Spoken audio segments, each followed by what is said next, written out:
back, part 2 of the interns with Valiant Player.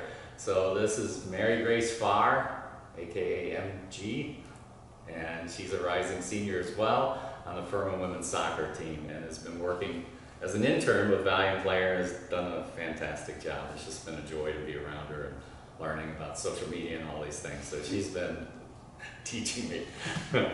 So, you know, your background, high-level soccer player, all-state, all-star, captain, and coming into Furman.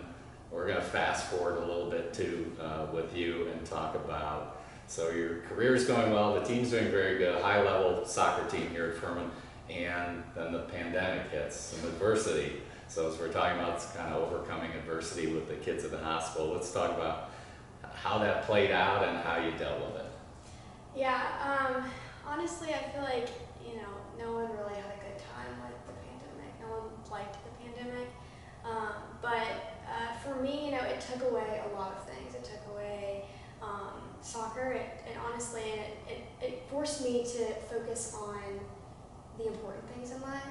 Although it stunk, I mean, our season got pushed, and we had trained all summer for, you know, this season in the fall, and it got pushed to the spring.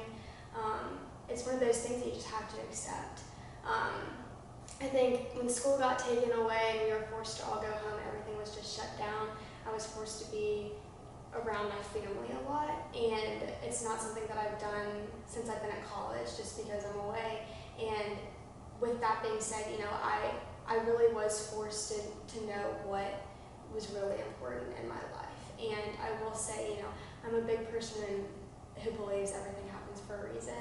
And I know it's cheesy, but there's nothing that I would change about the pandemic, because it helped me to focus on, you know, what made me a better person. And, you know, so as much as soccer is important, you know, it made me grateful for the gift of playing soccer, and it made me grateful for my friends and my family and just building those connections. Although it was tough, I wouldn't have changed it. Yeah, you got a little emotional there. Yeah. That's good. That's a great answer. I mean,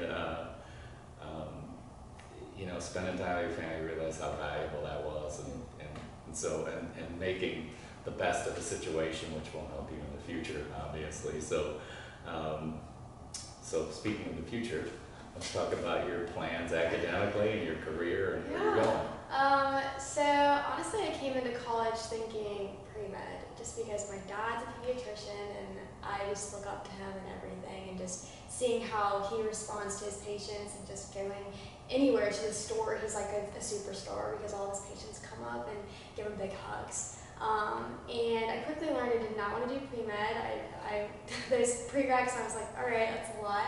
And it was actually until, it wasn't until the pandemic hit that I had a quarantine crisis and figured out I wanted to be a nurse.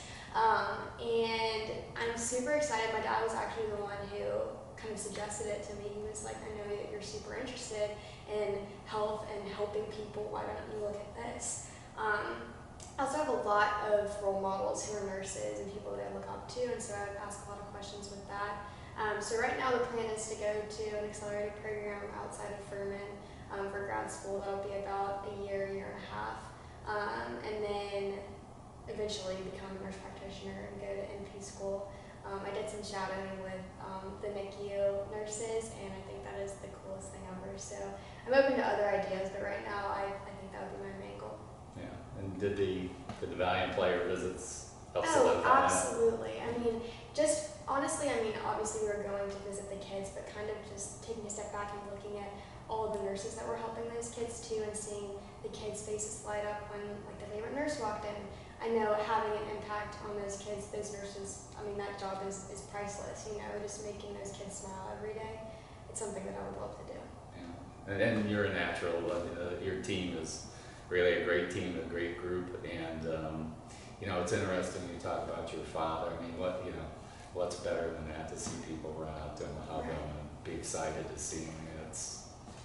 Can't put a price on that. So, so we talked a little bit too about the journey, 4 years. You know, you've still got a full year ahead, but it happens fast.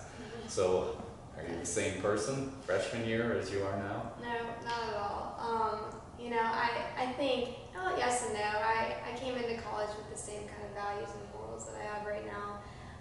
But if you were to tell me freshman year everything that I would experience and go through in college, I would have laughed in your face just because I would never think that, you know, my experience would be like that. But like I said earlier, everything happens for a reason, and you go through a lot of hardships, you go through highs and lows, and I wouldn't change it for the world. I think it's built me into the person I am today. I will say a piece of advice I would give to myself would to be just to, you know, be yourself as much as you can. It's such a cliche, and it's something that everyone says as a saying, but it really meant a lot in my life because I learned, especially through the pandemic, you know, you figure out who your people are, and they're gonna love you for you, and that's what's important. You know, if you have these people that love you for you, then you know you've got what you need. Great advice, great advice. So once again, super person, super soccer player, super intern. We're going to watch her future rise as well and follow what's going on with these guys. Maybe we'll do like a 5-year follow-up and see what's happening. So thank you again.